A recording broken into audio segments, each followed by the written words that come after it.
حضور صلی اللہ علیہ وآلہ وسلم کو کھانے پینے میں کیا کیا چیزیں پسند تھی؟ ناظرین اکرام، حضور کریم صلی اللہ علیہ وآلہ وسلم کا کھانے پینے کا ذوق بہت نفیس تھا۔ گوشت سے نبی پاک صلی اللہ علیہ وآلہ وسلم کو انتہائی رغبت تھی۔ آپ صلی اللہ علیہ وآلہ وسلم زیادہ تر گردن اور پیٹھ کے گوشت کو ترجیح دیتے اور پہلو کی ہڈی زیادہ پسند تھی۔ گوشت کے شوربہ میں روٹی کے ٹکڑے بھگو کر ایک مخصوص عربی کھانا تیار کیا جاتا تھا، وہ بھی بہت زیادہ مرغوب تھا۔ پسندیدہ چیزوں میں شہد، سرکہ، خربوزہ، ککڑی، لوکی، کھچڑی، مکھن وغیرہ ایسی اشیاء شامل تھی۔ دودھ کے ساتھ کھجور کا استعمال بھی اچھا لگتا تھا اور مکھن لگا کے کھجور کھانا بھی آپ صلی اللہ علیہ وآلہ وسلم کے ذوق میں شامل تھا۔ کھرچن یعنی کہ تہ دیگی سے بھی انہیں انس تھا۔ ککڑی نمک لگا کر اور خربوزہ شکر لگا کر بھی کھاتے تھے۔ آپ صلی اللہ علیہ وآلہ وسلم میٹھے پکوان کو بھی بہت زیادہ پسند کرتے تھے اور اکثر جو کے ستو بھی استعمال فرماتے تھے۔ ایک مرتبہ بادام کے ستو پیش کیے گئے تو یہ کہہ کر انکار کر دیا کہ یہ عمرہ کی غذا ہے۔ گھر میں اگر شوربہ پکتا تو کہتے کہ ہمسایوں کے لیے ذرا زیادہ بنایا جائے۔ پینے کی چیزوں میں نمبر 1 میٹھا پانی تھا اور بطور خاص 2 روز کی مسافت سے منگوایا جاتا۔ دودھ، پانی ملا دودھ جسے کچی لسی کہا جاتا ہے، اور شہد کا شربت بھی رغبت سے نوش فرماتے تھے۔ آپ صلی اللہ علیہ وآلہ وسلم چند افراد کا الگ الگ بیٹھ کر کھانا پسند نہیں کرتے تھے۔ اکٹھے ہو کر کھانے کی تلقین فرمائی۔ سونے چاندی کے برتنوں کو بالکل حرام فرما دیا تھا۔ کانچ، مٹی، تانبا اور لکڑی کے برتنوں کو استعمال میں لاتے رہے۔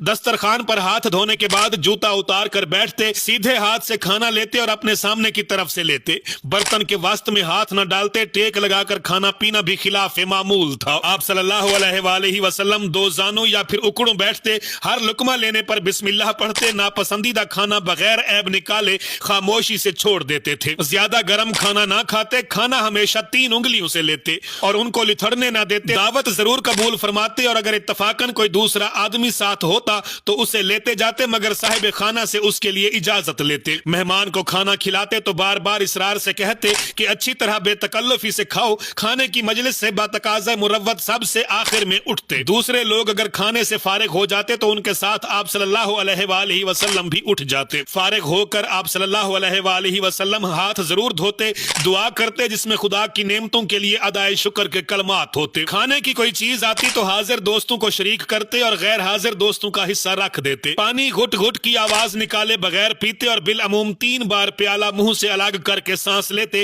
اور ہر بار آغاز بسم اللہ اور اختتام الحمدللہ پر کرتے۔ عام طریقہ بیٹھ کر پانی پینے کا تھا۔ پینے کی چیز مجلس میں آتی تو بالعموم داہنی جانب سے دور چلاتے اور جہاں ایک دور ختم ہوتا دوسرا وہیں سے شروع کرتے۔ بڑی عمر کے لوگوں کو ترجیح دیتے، مگر داہنے ہاتھ والوں کے مقررہ استحقاق کی بنا پر ان سے اجازت لے کر ہی ترتیب توڑتے۔ کھانے پینے کی چیزوں میں پھونک مارنا یا ان کو سونگھنا ناپسند تھا۔ کھانے پینے کی چیزوں کو ڈھانکنے کا حکم دیا ہے۔ کوئی نیا کھانا سامنے آتا تو کھانے سے پہلے اس کا نام معلوم فرماتے۔ اگر کوئی اجنبی شخص کھانا کھلاتا تو پہلے ایک آدھ لقمہ خود اسے کھلاتے۔ کبھی اکڑوں بیٹھتے، کبھی دونوں ہاتھ زانوں کے گرد ہلکا زن کر لیتے، کبھی ہاتھوں کے بجائے کپڑا یعنی کہ چادر وغیرہ لپیٹ لیتے۔ بیٹھے ہوئے ٹیک لگاتے تو بالعموم الٹے ہاتھ پر، فکر یا سوچ کے وقت بیٹھے ہوئے زمین کو لکڑی سے کرے دیتے۔ سونے کے لیے سیدھی کروٹ سوتے اور کبھی چت بھی لیٹتے اور پاؤں پر پاؤں بھی رکھ لیتے، مگر سطر کا اہتمام رکھتے۔ پیٹ کے بل اور اوندھا لیٹنا سخت ناپسند تھا اور اس سے منع فرماتے تھے۔ ایسے تاریک گھر میں سونا پسند نہیں تھا